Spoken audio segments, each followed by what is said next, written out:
एक सनसनीखेज घटना में 24 साल की रिम्पल जैन ने अपनी 55 साल की मां वीणा जैन का 4 महीने पहले मर्डर कर दिया। उसने लाश के कई टुकड़े किए, सिर और धड़ को प्लास्टिक में पैक करके अलमारी में रखा, जबकि हाथ और पैर को घर की स्टील की टंकी में डाल दिया। डीसीपी प्रवीण मुंडे ने बताया कि पुलिस ने रिम्पल को गिरफ्तार कर लिया है। पुलिस ने घर में तलाशी ली तो उसे इलेक्ट्रिक मार्बल कटर, कोयता और छुरी मिले। एक पुलिस अधिकारी ने बताया कि रिम्पल के 2 बॉयफ्रेंड्स थे। इस बात को लेकर उसका उसकी मां से अक्सर झगड़ा होता था, इसलिए रिम्पल ने अपनी मां का कत्ल कर दिया। हालांकि उसने अपने मामा को और पुलिस को इस बारे में अलग अलग कहानी बताई। वीणा के भाई ने पुलिस को बताया कि वह 26 नवंबर को आखिरी बार अपनी बहन से उनके घर पर मिले थे। इसके बाद रिम्पल उन्हें वीणा से मिलने से रोकने के लिए अलग अलग बहाने बनाती रही। कई बार उसने कहा कि अभी वह बाहर गई है या अभी सो रही है। एक बार तो उसने यह भी कहा कि वह कानपुर गई है। वीणा के भाई रिम्पल पर यकीन करते रहे। मंगलवार को उन्होंने अपने बेटे को वीणा के घर भेजा। रिम्पल ने उसे भी घर के अंदर आने नहीं दिया। इस पर उसे शक हुआ। बेटे ने पिता से कहा कुछ तो गड़बड़ है। इसी के बाद मंगलवार को काला चौकी पुलिस में शिकायत दर्ज कराई गई। पुलिस जब रिम्पल के चावलनुमा घर में गई तो जांच में टीम को घर में कुछ दुर्गंध महसूस हुई। उन्हें घर में अलग अलग जगह लाश के टुकड़े मिले। रिम्पल ने कहा उसे पता नहीं कि यह किसकी लाश है, लेकिन भाई ने लाश को पहचान लिया। रिम्पल ने पुलिस को बताया कि उसकी मां को 27 दिसंबर को घर की सीढ़ियों से गिरने से चोट लग गई थी।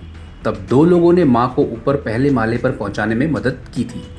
रिम्पल ने कहा उस दिन तक मां जिंदा थी, बाद में उनकी मौत हो गई। इस पर पुलिस का यहाँ रिम्पल से सवाल था, यदि तुम्हारी मां की सीढ़ियों से गिरने से मौत हुई थी तो तुम्हें अपने मामा को बताना चाहिए था।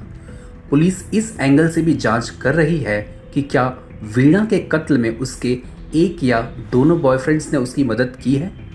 एक अधिकारी के अनुसार उसके एक बॉयफ्रेंड से पूछताछ की गई है। उसने पुलिस को बताया कि पिछले कुछ पखवाड़े से जब वह रिम्पल के घर जाता था तो रिम्पल घर में रूम फ्रेशनर स्प्रे करती थी। उसका दूसरा बॉयफ्रेंड यूपी गया है। पुलिस की एक टीम उसे यूपी लाने के लिए गई है। लालबाग एरिया के एक चॉल टाइप घर है, वहाँ से सिंगल रूम के घर में से एक बॉडी हमें मिली है। करीब 9 बजे के करीब पुलिस थाने में एक मिसिंग कंप्लेंट दाखिल की गई थी, जिसकी जांच के लिए जब पुलिस टीम हमारी वहाँ पहुंची तो घर का जायजा लेने के बाद वहाँ पे एक जो बॉडी है वो मिली है। आगे उसकी जो जांच है इस मामले में जारी है। सर, पर महिला की जो बॉडी थी पॉलीथीन में मिली थी या पॉलीथीन बैग में मिली थी? सर, पॉलीथीन प्लास्टिक बैग जो रहता है उस बैग में ये बॉडी मिली है और इसका जो आगे इंक्वेस्ट और पोस्टमार्टम है उसके लिए भेजी गई।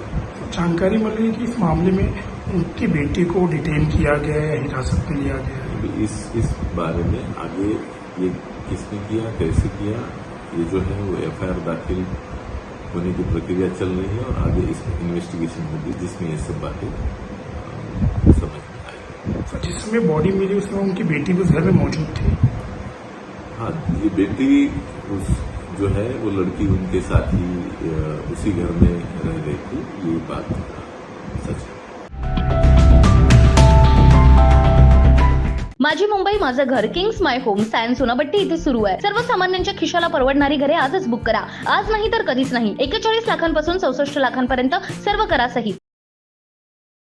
CEN न्यूज देश प्रदेश की ताजा तरीन खबरों के लिए CEN न्यूज को सब्सक्राइब करें और रहें पल पल की खबर से हर पल बाखबर।